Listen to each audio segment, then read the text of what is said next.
Pax Dei. On paper, this was supposed to be the one. You know the pitch. A social sandbox MMO inspired by EVE Online, running on Unreal Engine 5. It promised a player-driven economy, political intrigue, and a world built entirely by us. But then the reality hit. Early access launch was, well, let's call it a fumble. It was way too early. The box price was high and it required a monthly sub. The result? It fell completely flat. The word on the street was that the combat was floaty and the grind was soul-crushing. But right now, it is, or was, a Steam free week. So I decided to put my wallet away, ignore the angry reviews for a second, and actually dive in, see if this game has improved at all. Is this a misunderstood gem? Or is it just a pretty tech demo where you hit rocks? Let's find out. Like every MMORPG, we start with the character creation. And honestly, it's pretty solid in this game. You got a good amount of presets.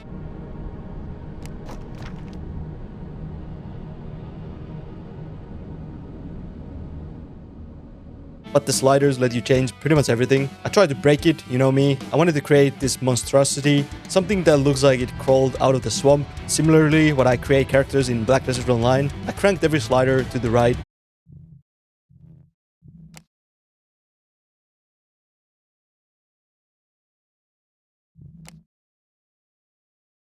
But the game kept it pretty grounded still. My guy looks weird, sure, but it is kind of a realistic weird. Also, a lot of hair options, which is nice.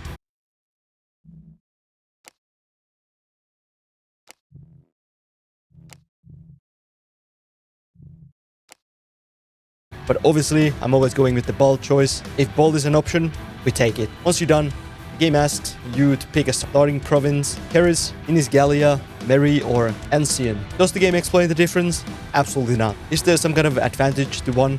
Who knows? I just picked a random one, then picked the random spawn point out of 10 options, and dropped in. Welcome to Pax Dei. The game tells you you're in a home valley, which is a safe-ish and good for building. You spawn at the Shire with absolutely nothing. Immediately, the vibe shifts. This doesn't feel like an MMO, it feels like a survival game. There are crafting stations scattered around the spawn point.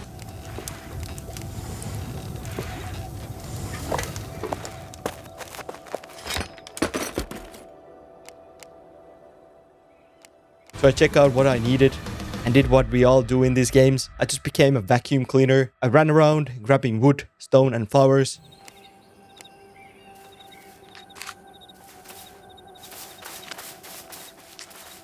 Eventually, I scrapped together enough junk to craft the essentials: an axe, a pickaxe, a skinning knife, a building hammer, and a pointy stick.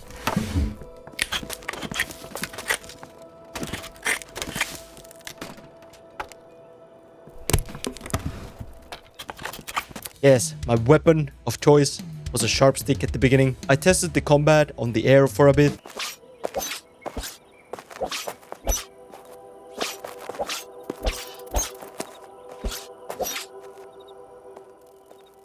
And it was an okay-ish experience. It's not revolutionary, but it is an action combat where you have to aim your hits, which I do appreciate. It actually gave me serious 2019 New World vibes, back before the Care Bears complained and changed the direction of that game. So, armed with my stick, I saw a rabbit. Obviously, it had to die.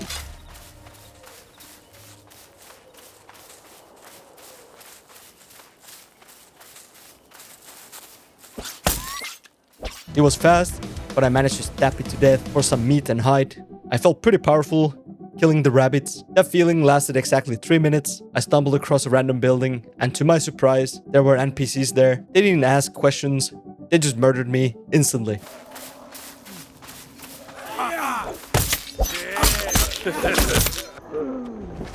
"18 minutes into the game, and I'm staring at the death screen. Honestly, not bad. I do respect the aggression of early NPCs. Respawning, I realized I really needed some real gear. I needed copper. This is where the grind begins. I found a deposit, mined it, and hit mining level 3. Again, very New World Gathering vibes, which is a compliment. That game had a top tier sound design for Gathering. I also took a second look at the moon here.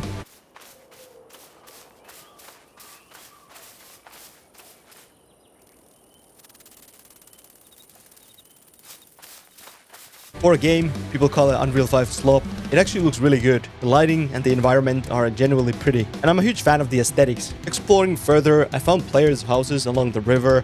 This is really cool. Open world housing is one of my favorite features. Think Arcade. So seeing actual players' plots integrated into the world is a big plus. I even used some guys' crafting stations, which is pretty awesome.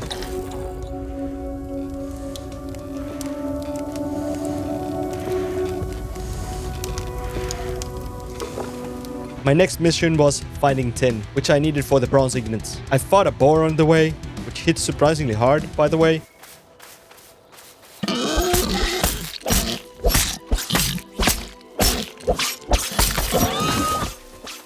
But I took it down. Combat still feels kinda serviceable, if a bit clunky. It took me like 15 minutes of running around to finally find tin ores. They were hidden on a cliff, but the view allowed me to admire the draw distance.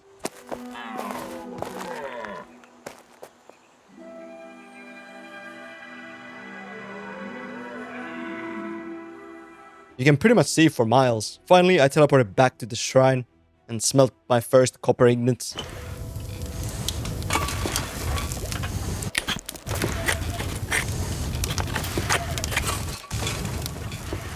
This is where the crack started to show. I'm crafting a bronze ingot and I realize you can fail crafts. In the early game, where the resources are pretty scarce, feels horrible. I managed to scrape together a bronze greatsword, a lava two-handers,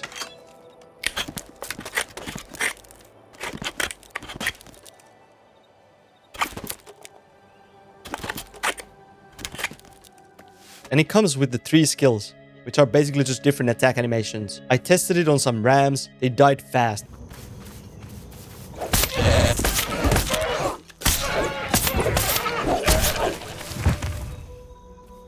But then I tried to skin them, and I couldn't. My tools were too low level. So I needed a bronze axe, because at this point, wood was a massive bottleneck. Gathered the wood, I smelted the metal, I went to craft the axe head, and boom, it failed. Poof, materials gone. I had to go back out, grind more wood, grind more ore, come back and try again. It really started to highlight me how grindy this game is designed to be, even for some of the most basic tools. My inventory was pretty much full at this point, so I decided to claim a plot. I found a nice spot by a pond, and building system require you to farm clay and gneiss for blocks. I kept it simple, I'm efficient, not an architect. I placed a foundation, some stairs, a wood chopping block, and a fireplace.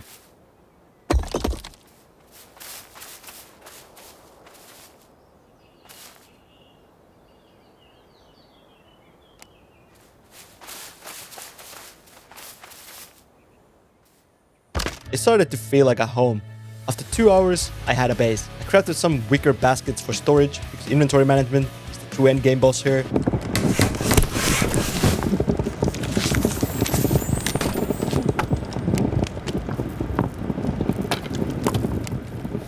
Also, fun fact, the furnace takes 15 minutes to smelt 20 ingots. 15 real-time minutes. It's convenient that it runs in the background, but it also feels like a bit like a mobile game timer to me. But I'm also not the biggest fan of this kind of a timed mechanics in my games. I was ready to give it another go. I needed that bronze chopping axe because wood was still my bottleneck. I gathered everything again, I approached the crafting bench.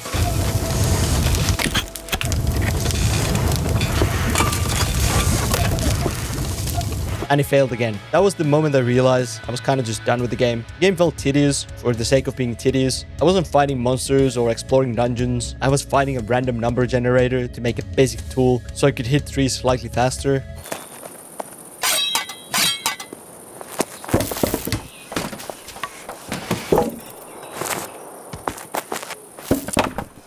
So, is Pax Dei worth it in its current state? Honestly, I would say no. Not right now. I completely understand why the player count is where it is. The new player experience is really rough. It drops you into the world with zero guidance. If you play the survival games, you'll figure it out, but you mostly just be hitting rocks and trees for quite a while. It's a social sandbox. I get that, but forcing solo players to grind for hours just to fail a craft on a basic axe, it really isn't a hardcore gameplay, it's just bad design in my opinion. I do think if they want this game to survive, they need to fix the onboarding experience. Look at something like Albion Online and just copy their homework. Give us a path to the fun content, because right now, most people are going to quit before they even see the good stuff, if it even exists. The game still sounds amazing on paper, but in reality, it's just a beautiful world where you suffer. Now I want to hear from you guys. What do you think about Pax Dei? Do you agree with my opinion? Or do you think I'm completely wrong about my verdict? Always love to hear the other people's opinion. If you enjoyed this video, give it a like. Maybe even subscribe to my channel. That would really help me out. Thanks for watching. I'll see you in the next one. Bye-bye.